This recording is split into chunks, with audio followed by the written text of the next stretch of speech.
Welcome back, everyone. It's here. And today I've got some r/BestOf for you all. As per usual, I'll be reading you the posts, giving you my opinions, and I hope you do the same down in the comments below. And without further ado, let's jump right into it. This post was collected by JSMK, and their tagline is, "A groan that sounded like a T-Rex with a hot poker in its ass." Original OP is a Kaon Analysis, I think, posted to r/relationships December 13th, 2017. My 19 female, pregnant sister-in-law, 26 female, is cold and short with me, but kind to everyone else. Using a throwaway just for privacy reasons, sorry if this gets long at all. My sister is a lesbian and married her wife a year ago. They received financial support from my parents, they're wealthy and generous, have good jobs, and as such have decided to have a baby. Currently, her wife is about 6 months pregnant, and the two of them are visiting for holidays. I'm in college, so I don't see them very often. Yes, my parents give me financial support as well. Everything is fair and square. But I'm really excited for their baby. My sister and her wife have been dating since their senior year of college, and were friends since childhood before that. I'm 7 years younger, so I was kind of left out of the loop.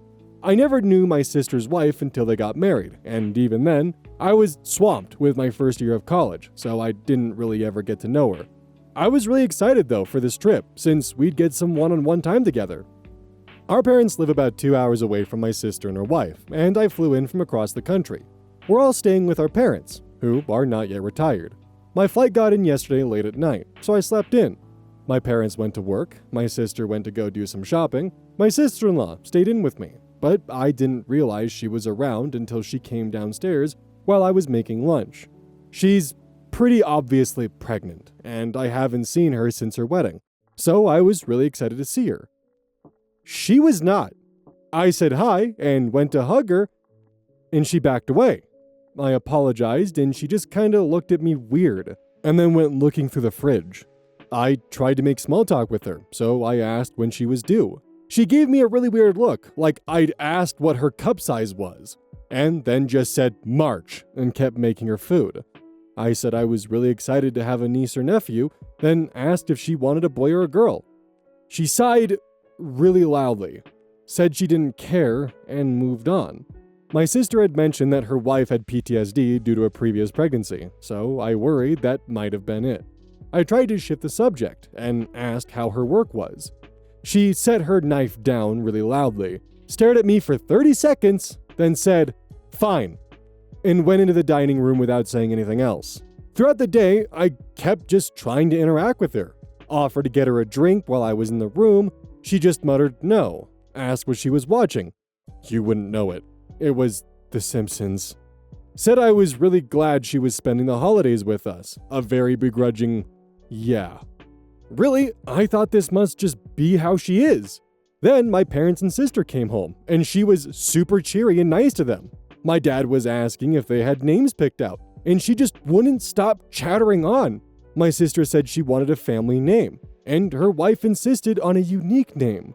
My mom pointed out that my name, Anais, isn't very common, but it's also a family name, same as my grandmother, and they should consider it. I said I wouldn't mind having a niece with my same name, and my sister was really enthusiastic about it.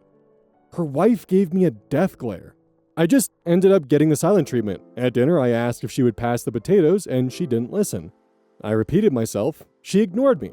And then my sister told her I had asked for her to pass the potatoes. Suddenly, she was all bubbly and giggling. Guess I didn't hear. What do I do? Should I tell my sister? Directly challenge her? I have very positive relationships with my parents and my sister, and I want to be really involved with my niece/nephew, so I really don't want to go 100% no contact or anything. How can I try to resolve or at least get over this? Too long didn't read. My sister's pregnant wife is weirdly cold and kind of short with me. What to do? Update as of this morning. So we all had breakfast together. I sat across from my sister between my parents with my sister-in-law kitty corner to me. My sister-in-law actually spoke to me, but it wasn't all that positive. She asked if I was seeing anyone, in kind of a snarky tone. I said no, school was really busy, I just didn't have time, etc. She responded, well, not everyone finds someone.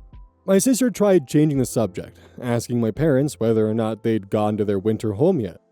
They're those rich people.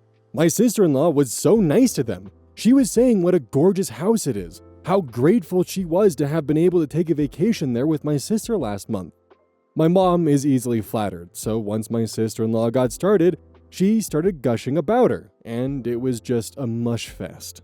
After breakfast, I offered to go take our dogs for a walk. When I came back, my parents had left with my sister to go shopping again, and my sister-in-law was the only one home.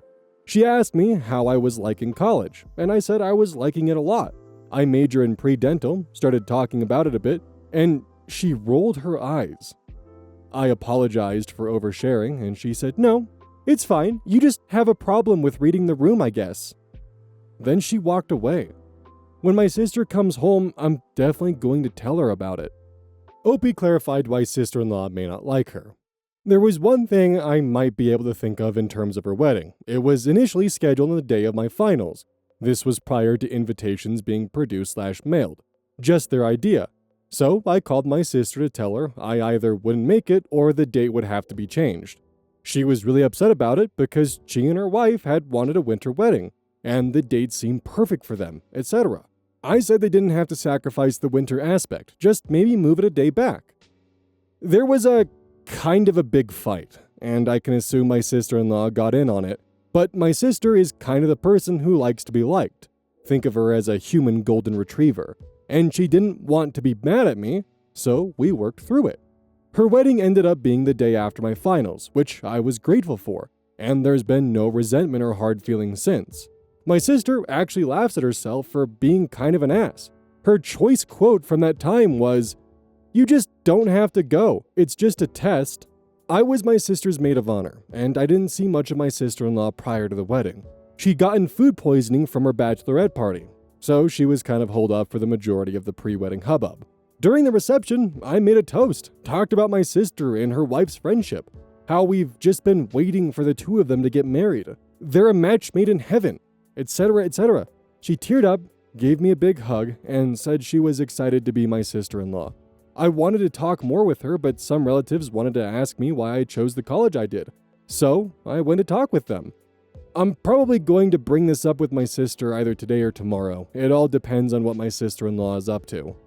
Update, December 20th, 2017. 3 days later.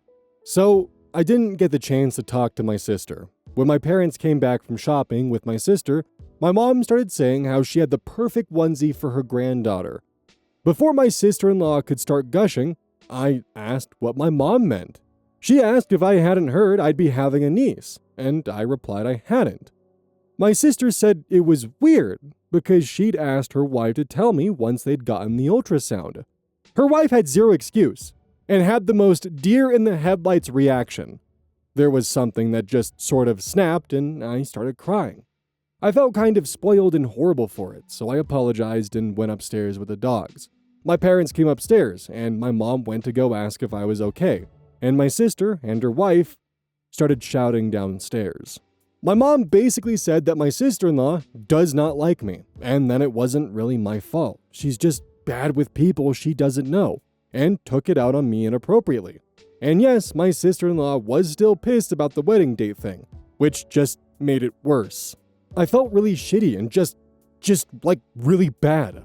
Part of it wasn't my fault, part of it was my fault, and apparently my sister knew about both issues beforehand, and had given my sister-in-law directions to try and get along with me. They were still shouting downstairs, and I was kind of bordering on a meltdown.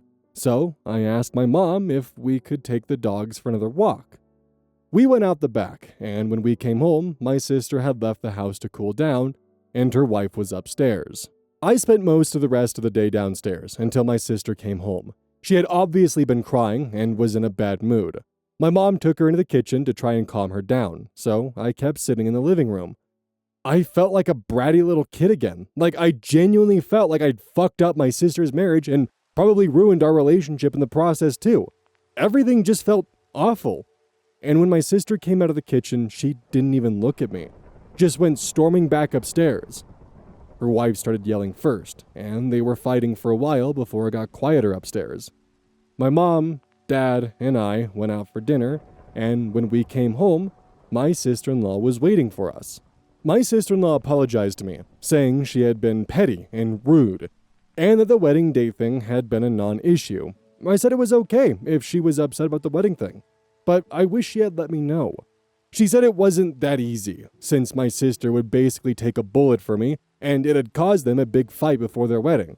I said I had no idea, and that I was sorry to be the source of that tension, and I just wanted to be able to be a good sister-in-law myself, and be a good aunt.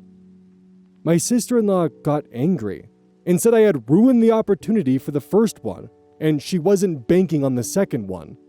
Then she What? Is that implying what I think it's implying? I might need someone in the audience to potentially clarify what that sentence means. Specifically, my sister-in-law got angry and said I had ruined the opportunity for the first one, and she wasn't banking on the second one. Ruined what? Then she stormed downstairs, and she and my sister got into another fight. I felt awful. The bad feelings manifested physically, and I spent most of the night throwing up while my sister and her wife fought. My mom was really kind to stay up with me, and my dad tried to get my sister and her wife to get off each other's backs. I specifically heard my sister-in-law shouting, "Who would you jump in front of a train for, me or her?" And my sister responded, without missing a beat, "My sister, no questions asked." They got quieter after that, and my sister started up to screaming about an hour later, saying, "I'd let all of my siblings die for you." My sister slept on the couch, and the two of us went out for breakfast in the morning. She basically said that after my sister-in-law gave birth, she and my sister were going to separate. They would try counseling prior to the birth, and afterwards too, but if things weren't getting better, they'd be divorcing. I said that it shouldn't have gotten that far, and I was sorry for pushing the both of them. My sister said that my sister-in-law does this to all my sister's friends, and they've been fighting often. That's a red flag. But she clarified that the way she treated me was a deal breaker. She said it might have sounded sad, but I was her best friend from birth, and she wouldn't let me not feel welcome like that. I felt really guilty and started crying again. She kept saying she wanted it this way, their relationship was broken as is, etc. It's been tense and awkward ever since. My sister-in-law won't look at me or speak to me, and I've given up. My sister has been by my side a lot, and has amped up the good sister behavior 10x. I feel like shit. Everything is really terrible, and I'm sure I'm going to be making another post during the actual Christmas bullshit. Not a great update, but there we are. Too long didn't read. My sister and her wife are separating because of my sister-in-law's behavior towards me. Actually, by the sounds of it, your sister-in-law and her wife are separating because of her behavior in general. It's not just you, it's also her friends, which this is also just textbook isolation abuse. That's just what they do. They push out the friends and family that aren't useful of their partner and just slowly isolate them, making it so you can only have their friends, making it so you can only have their family, slowly driving wedges where needed to make sure they have full control over the social circles that surround them, essentially ensuring that there's no one to question the behavior and dynamics of the relationship. If I had to wager a fucked up guess in a tinfoil hat theory, I'd say that the only reason why she's so kind and bubbly to the parents is because they have money and they're useful. But in no way does this fall onto OP's shoulders, in the slightest. The sister-in-law is just poorly behaved and potentially abusive. As just a general heads up and kind of just advice, if you ever find yourself in a relationship where your partner seems to negatively treat members of your family or your friends with no good reason and it's just part of their personality, that's a major red flag, and certainly be careful about that. This post was collected by Direct Caterpillar 77, and their tagline is, of course, Satan is not a pogo stick.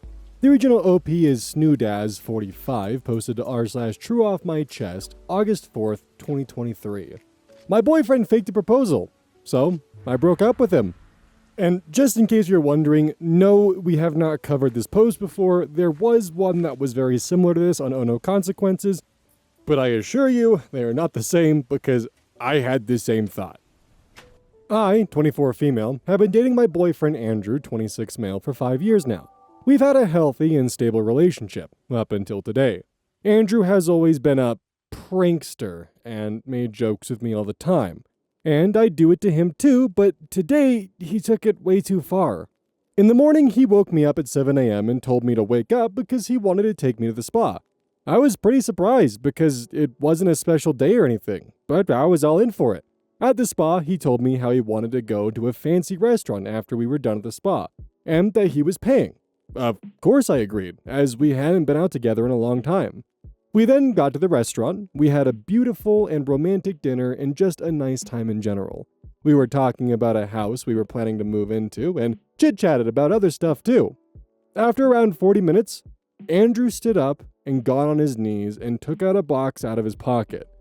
My heart stopped beating. I hadn't even predicted this. We have never talked about proposal before, but I also thought it was a great time now.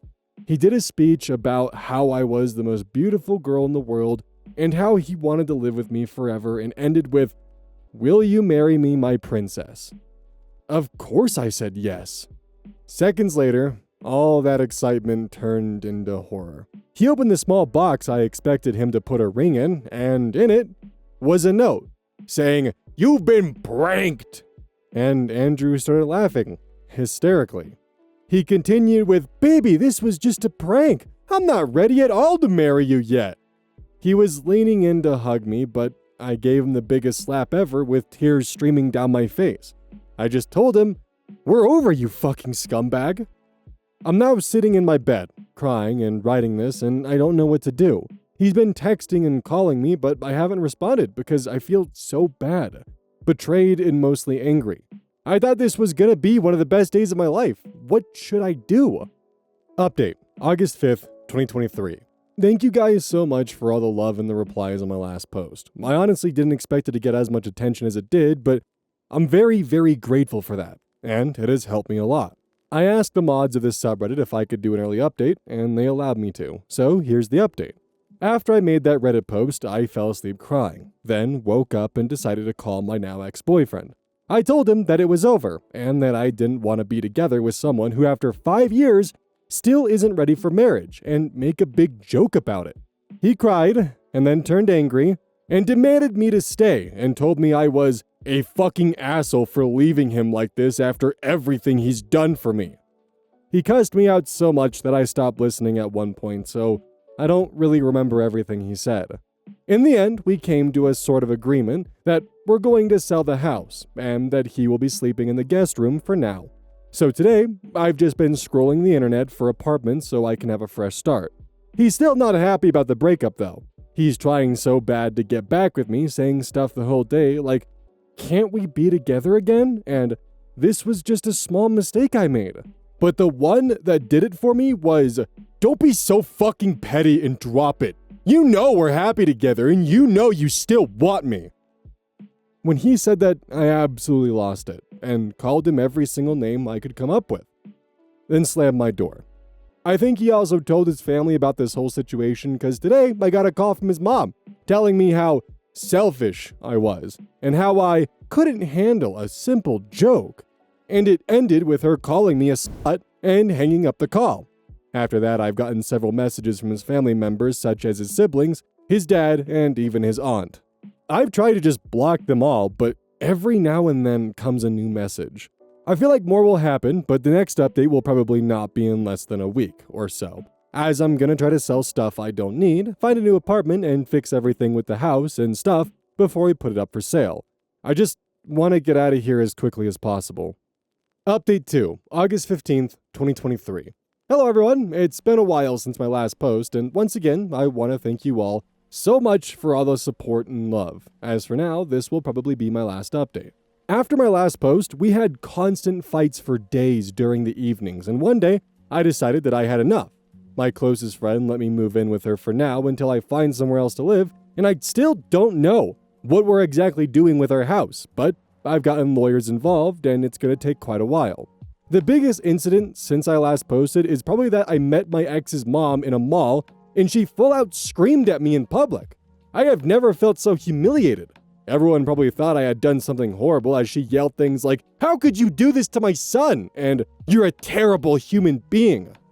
I just walked away, but I still felt so embarrassed.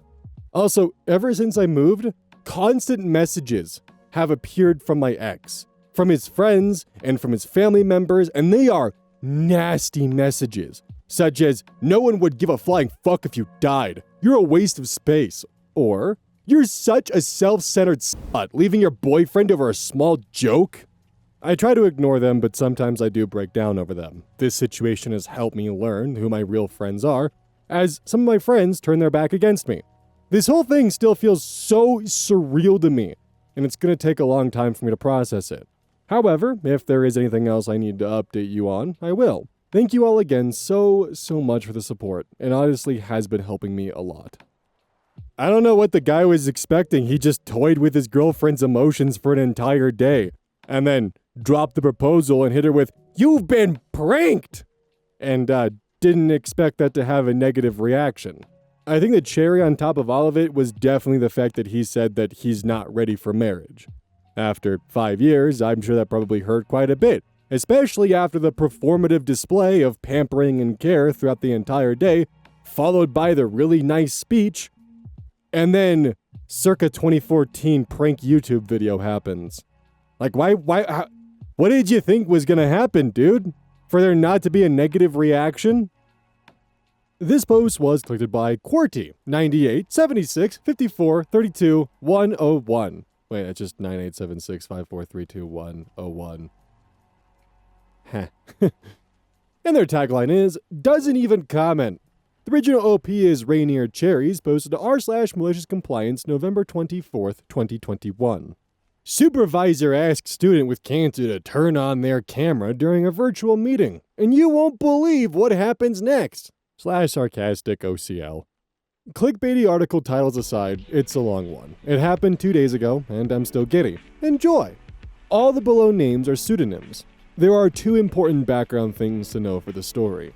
1. I was diagnosed with a rare ovarian cancer at the beginning of this year. I had surgery and some chemo, and am mostly recovered now. I still have to go in for frequent testing and occasional monitoring. I am a private person to the extent that I have dated people for years without telling my parents, so you best believe random coworkers and bosses are unaware of my medical history. 2. I attend a university that has an ambassador program. Basically, if you have a high enough GPA, you are able to interview for the program, and if you get in, they pay for your tuition during the time you are an ambassador.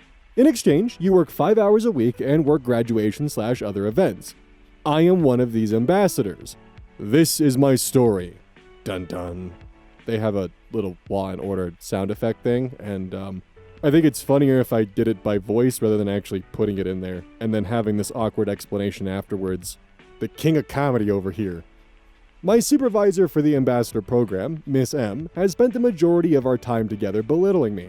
As I sit here, about to type about her, I find myself already exasperated, thinking about reliving some of the details, so I'll be short and sweet for both your sake and mine. She follows every rule to the letter, and leaves no room for collaboration or discussion. As an example, we use Microsoft Teams for communication, and she has us clock in and out in a group of 20 people by saying, "I'm here," and "I'm leaving." So every day you have to scroll through dozens of messages to find anything of importance and listen to notification sounds every time someone so much as takes a lunch break. I suggested using the time clock function on Teams and even offered to set it up for us, and was told that I was deliberately undermining her position. Another quick example is her vehemence when I told her I didn't have any social media to advertise the college. She was certain I was lying, and went so far as to ask the other ambassadors to try and find me. They didn't. There's nothing to find. Crazy concept. I've challenged her at a couple of junctures, but ultimately realized I was fighting a losing battle, and I'd be better off keeping my head down. Laughs in dramatic irony. Fast forward to 4 days ago, Friday. There's a mandatory virtual event in 3 days, Monday, where the dean of the college would talk to the ambassadors, as well as live stream the event to the college's website and YouTube page. Miss M sent out a message that I will copy and paste here because the formatting is so dramatic that it makes me chuckle. Quote, "Students must have their cameras on and phones off. Repeat, phones off, cameras on." Like, come on, lady. Bold, caps, or italics, your email almost gave me a stroke. I follow up the same day. Miss M, unfortunately, I will be at a doctor's appointment at this time and will be unable to turn my camera on during the event. No response. I send another email to follow up. No response. The day of the event rolls around. I direct message her through Microsoft Teams 10 minutes before. I see that she's seen the message with a red receipt. Nothing. Okay. Video chat starts and several students join the session with their cameras on. Then the dean. He gets halfway through introducing himself and Mrs. M interrupts him as he takes a brief pause and says, "Excuse me, could we please have all of the students turn their cameras on?" I say nothing but put a quick message I already had typed in anticipation in the group chat. "Miss M, I have a private situation that bars me from turning on my camera. I have contacted you individually." Not but a few seconds after I send it, I get called out by name, and I respond audibly, "Miss M, I cannot turn on my camera at this time." And she responds, "Expectations were made clear and you were told multiple times about this. Every other student here managed to do it, and I expect the same out of you." Now, one of the cool things about having cancer is you become very familiar with the hospital staff, and if you're lucky, they're fun to talk to. During COVID, my nurses were my tethers to sanity because no one could visit me while I had inpatient infusions. So I told one of my nurses, Amy, about this situation beforehand. She joked that if I was told to turn my camera on, I should really play up my illness. In any other situation, I would have been entirely opposed, but sweet revenge was in sight. When I replay it in my head, I imagine that anime fist-clenching thing when the protagonist resolves to get revenge. I set my laptop back a bit further from myself on my leg so you could see the entirety of me in my hospital regalia. Teams will display the person currently talking as the largest image in chat. Everyone had their audio off, except me, the dean, and Miss M. So when I turned my camera on, I was displayed as the EKG loudly thrummed away, on max volume thanks to Amy. Silence. Me. I asked Miss M through email and Teams if I could opt out of having my camera on, but she insisted. I waited a beat to see if anyone would say anything, and then continue with my special vocal blend of melodramatic gratitude and illness-laden sickness. Virtual engagement is so important for this new era of learning. I can see why having the camera on is important, though I was hoping I might be granted an exception. Dean. Miss R, you are more than welcome to turn your camera off. I am so sorry for the misunderstanding.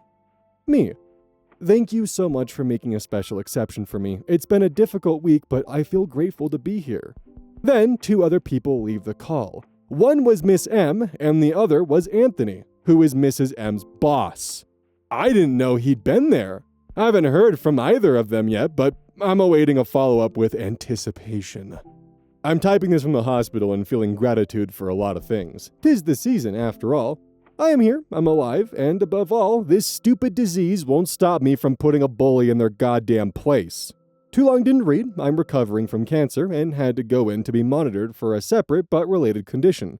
A supervisor for a school program insisted I turn on my camera for a virtual event that was live streamed, and when I turned my camera on, could see I was very much hospitalized.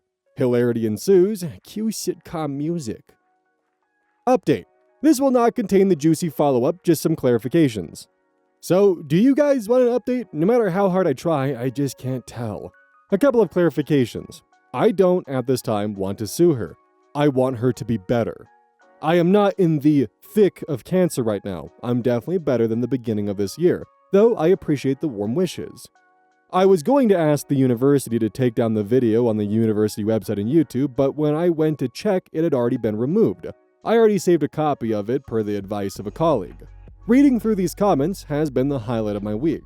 I've been reading them in the way you'd expect an anthropologist because of the myriad of reactions. Almost all of them have been loving and supportive. About 6% of them are just downright weird.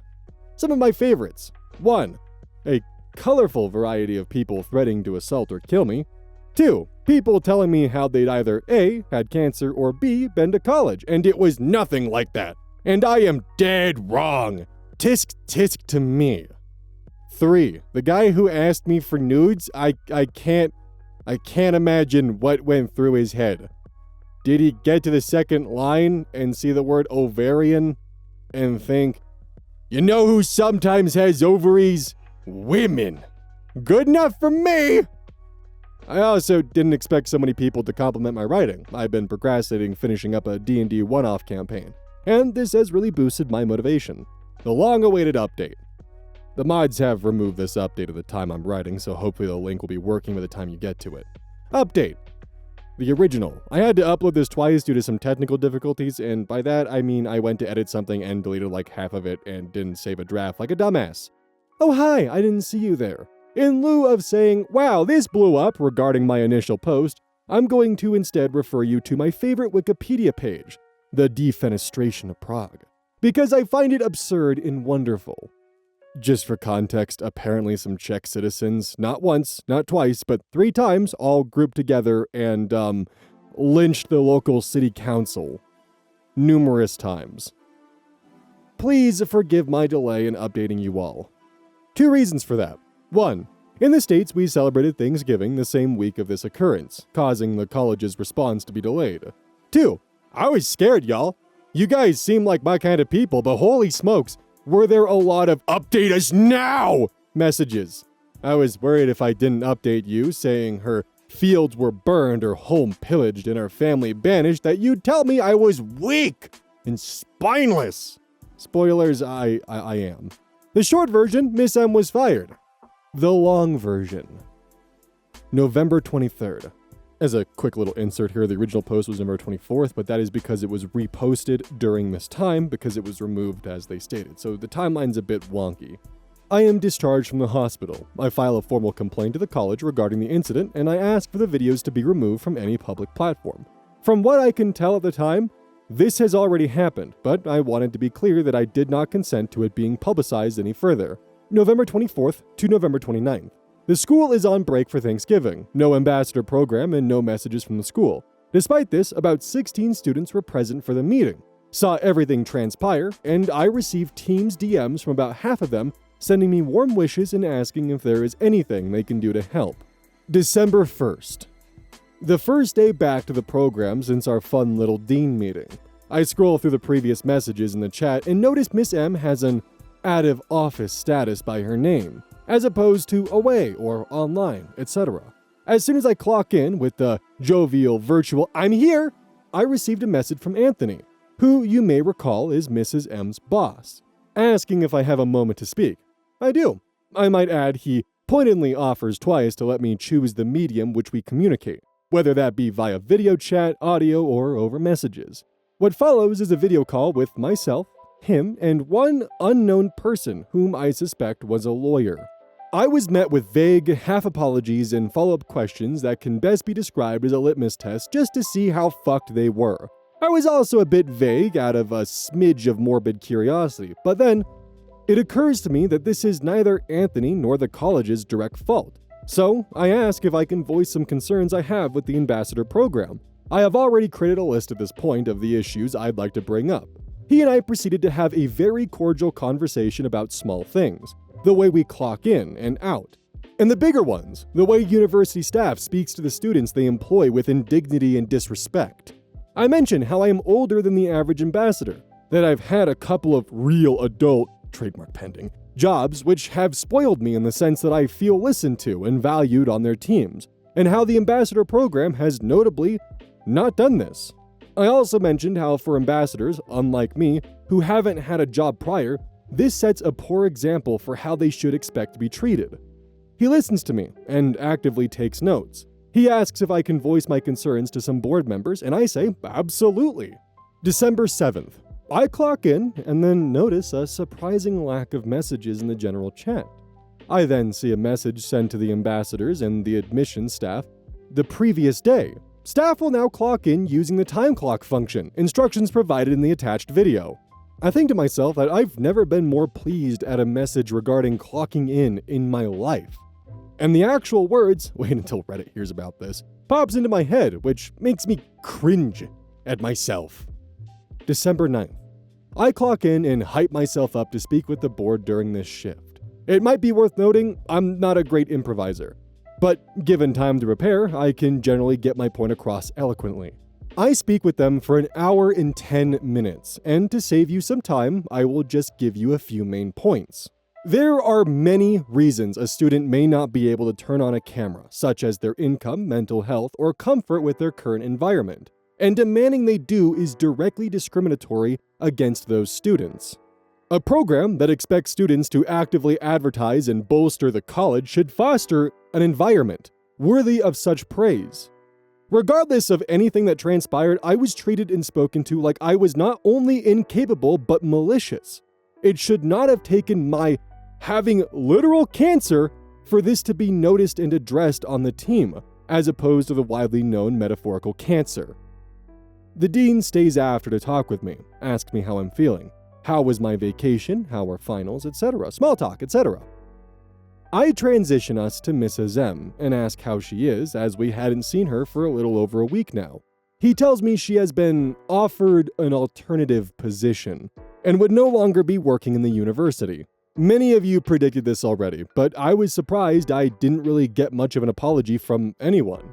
Maybe they're worried that would be seen as accepting blame when they'd rather just amputate the infection and hope for the best. I wish I had more spiciness for you all, but as of now, that's all I have. The outpouring of support has been lovely. Thank you all for the warm wishes and tales of sweet revenge you've all been flooding me with. May we all live to see the end of cancer and assholic bosses. Lastly, a real-life friend of mine admitted to me he'd seen this post in the front page and could tell it was me. He just so happens to be the first person I told when I was initially diagnosed and who encouraged me, as a fellow cancer survivor, to get my shit together, grow up, and tell my family about my diagnosis. I'd like to give a virtual wave to him for being a beacon of support and encouragement in the dark days of 2021. I suppose the best takeaway from this is to be the change that you want to see, and make sure that you're actually voicing your concerns. It is definitely a goddamn shame that it took OP actually having fucking cancer and humiliating themselves in front of their entire class as well as the dean for there to be any kind of change that was actually made. But they took it with stride, and they definitely utilized that to actually go forward and make change and deal with probably one of the most annoying professors that students had to deal with. I'm glad in the end the school actually took the concerns seriously and began implementing change that would better the program, because the previous admin definitely was not in the boat to accept any kind of change or criticism or even just simply recommendations to improve efficiency and overall experience. Like, who knows what kind of other agonizing inefficiencies were plaguing the program because of her approach to this. Sounds like OP is doing well for themselves, and I can only hope that this continues with time. Good luck out there, and remember, be the change you want to see. Don't forget, this is brought to you by GamerSups. Use code OZ at checkout. It's basically a caffeine powder that you put in your water, and I actually really like it. I use this on a daily basis. Don't forget that every purchase you make using code OZ directly supports the channel. And if you want a personal recommendation from me, I would either recommend the Soda Pressing Pear or Dragon Fruit Punch. Those two are currently my favorite flavors. And as a note, once we sell a certain amount of stuff, I get my own flavor and my own cup, and you all know I'm gonna choose some degenerate shit that's gonna make their PR team squirm. My goal is to make them regret partnering with me. So please, use code OZ at checkout to make my dream come true of making a PR team squirm.